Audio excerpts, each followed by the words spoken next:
and welcome to Basketball Talk Pro. My name is Ron Ecker. As you can see by the title, we're going to approach the basketball coaching profession just a little bit different in this video. But let me start by telling you a little story about myself. When I was a high school coach, it was my first year. I'd never coached before. Like everybody, I thought I knew a lot, and like everybody, I didn't know much. But we came to the first game, and I want you to know this school had never had a winning season like in 25 years. So there wasn't, a real positive attitude. But in the first game, the people before the game, we were playing on the road, one of the better teams, and they said, "Are you nervous?" And I said, "No, I'm not." And I wasn't. I really was not nervous. And I just thought we were going to win. I expected to win. Well, we did win. And, to me, it was about what I thought would happen to the fans, though it was a big celebration. And then the second game, about the same thing. I didn't feel really nervous or afraid, and we won again. But then the third game, playing at home, we lost.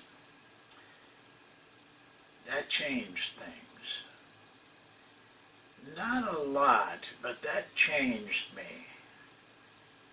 It wasn't that I had competed in athletics for a long time as a player. It wasn't that I didn't realize you could lose, but I didn't realize it as a coach. And I didn't realize it, what changed in the attitude of people around you. It took me back. So we went on. We had a nice season. We had a winning season. But we had losses, and I began to find that the losses really were difficult for me to handle. And because of that, each game took on a new tension. And I don't think we like to say in terms of fear, but it is fear. Fear of losing because I did not like it. And it bothered me a lot. And then fear of all the things that happen to you when you lose. And the attitude, people don't talk to you, it just changes when you even just lose one game. Well, I wanted to deal with that with you. And I've dealt with it before with you. But I don't know if we can just treat it that lightly. I think it really affects coaching. And so I want you to know that this is why I'm approaching it, because I think it's important, very important. Well, the word samurai swordsman in the title, is how I want you to think about this fear. And, don't tell me you don't have it. If you don't have it, there's something wrong with you, and you're going to be probably too lackadaisical to really put the best team on the floor that you can. Well, the samurai swordsmen were professional, hired swordsmen that protected somebody. It could have been the king or the prince or the rich estate owner or whatever, but they hired these samurai swordsmen that were highly trained, years of training, rigorous training, and they were fearless fighters. They fought in wars, but they also fought a lot of duels that came up because of their position with the person who was paying them. And those duels were to death. The loser was killed.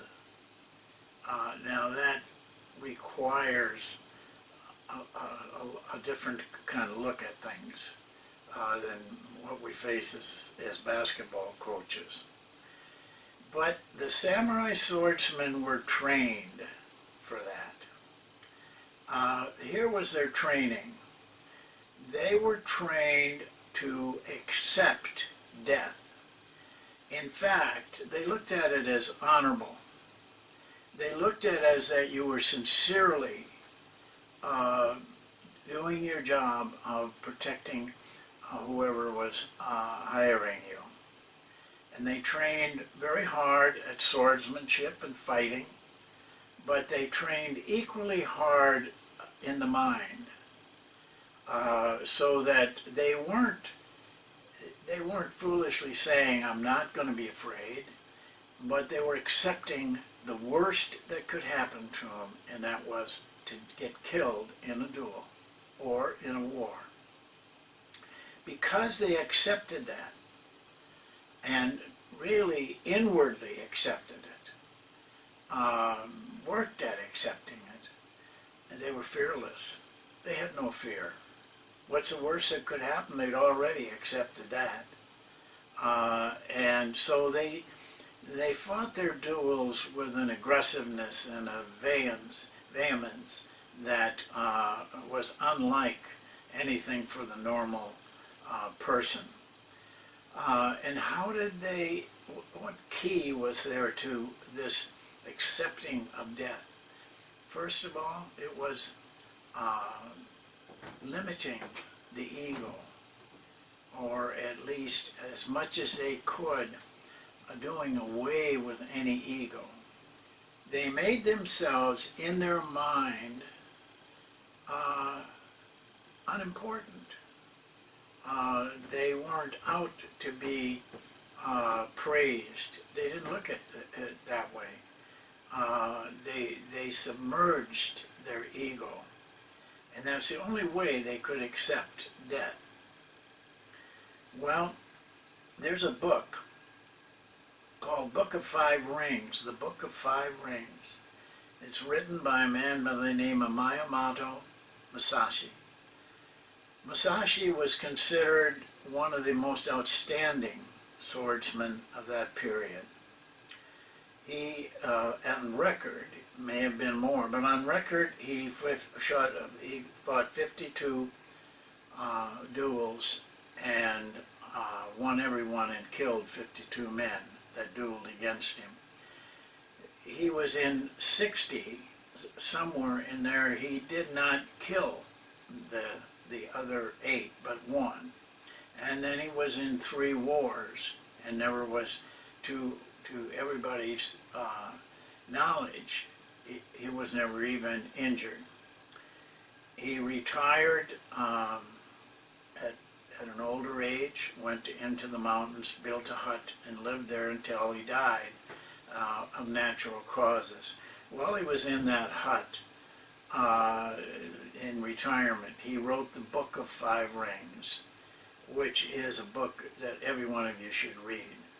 I don't have my copy, or I would show it to you, but it's very easy to get, and it's a reasonable book. Go on Amazon, you'll find it.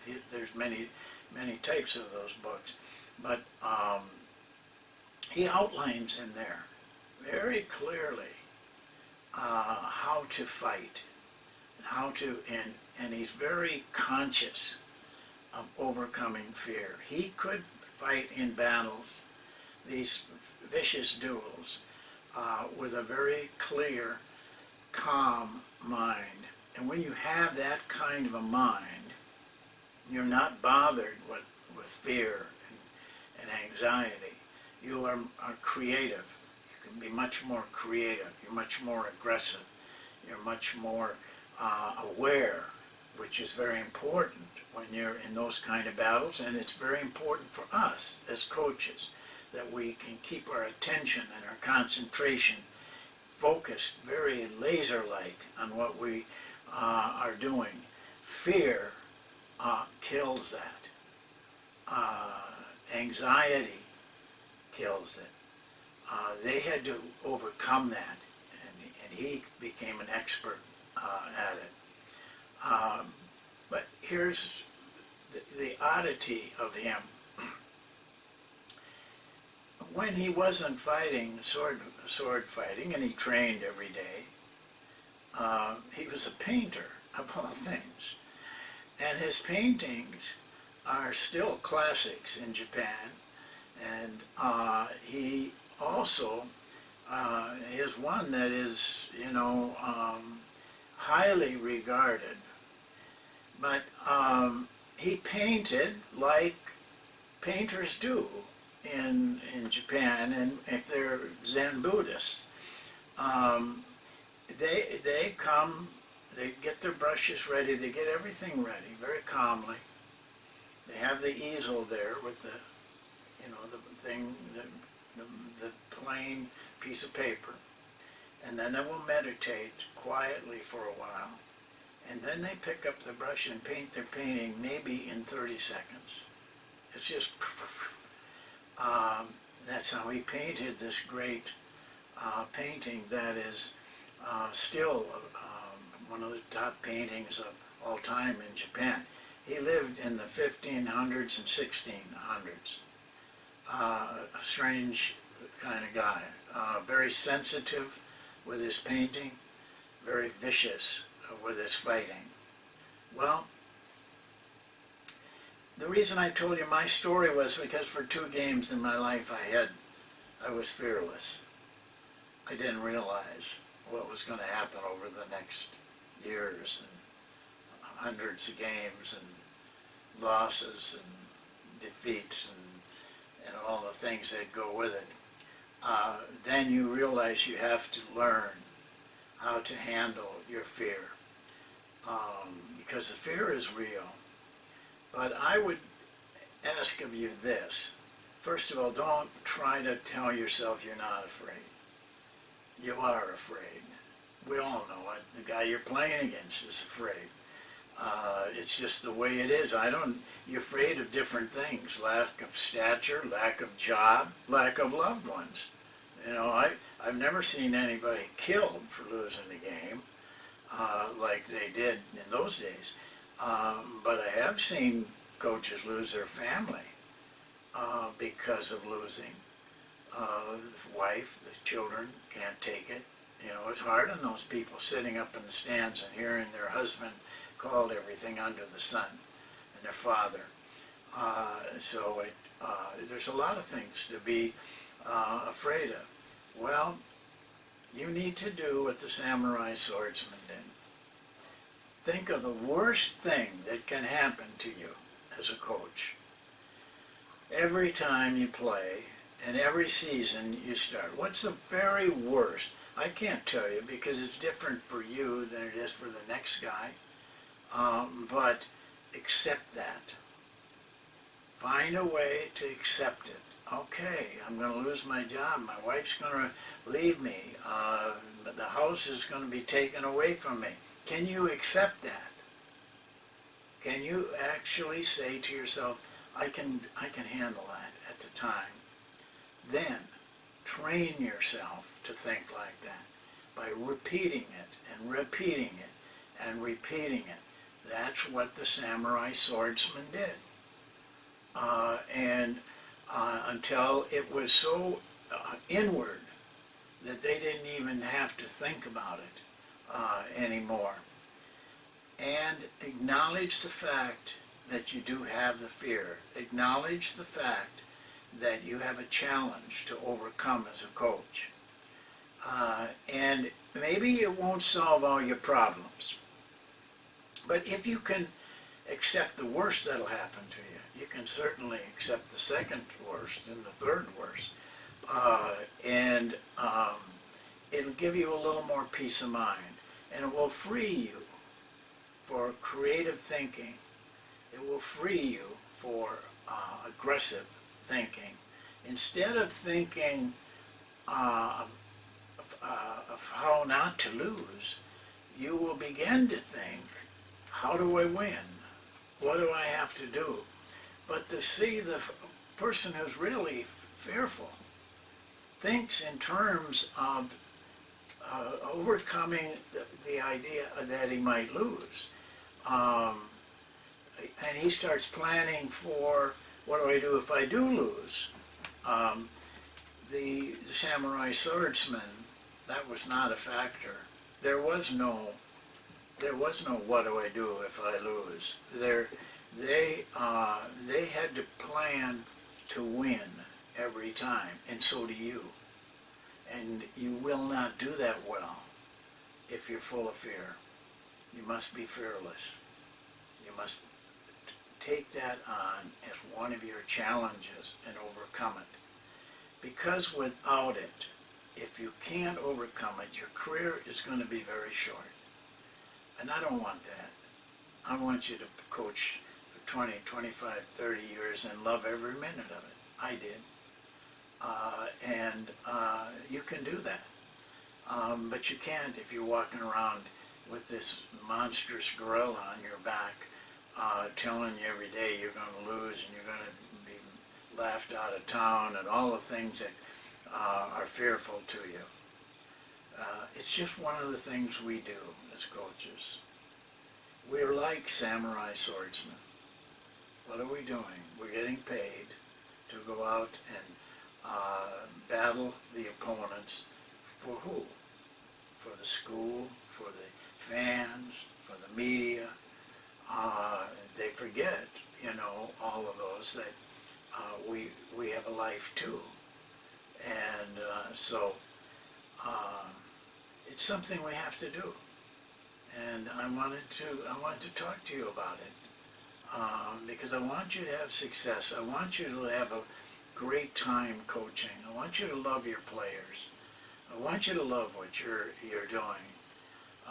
And you can only do that if you have that inner peace of mind that comes with accepting the worst that you could happen to you. Once you do that, then things are a lot easier. Well, that's it for today. I say this every time.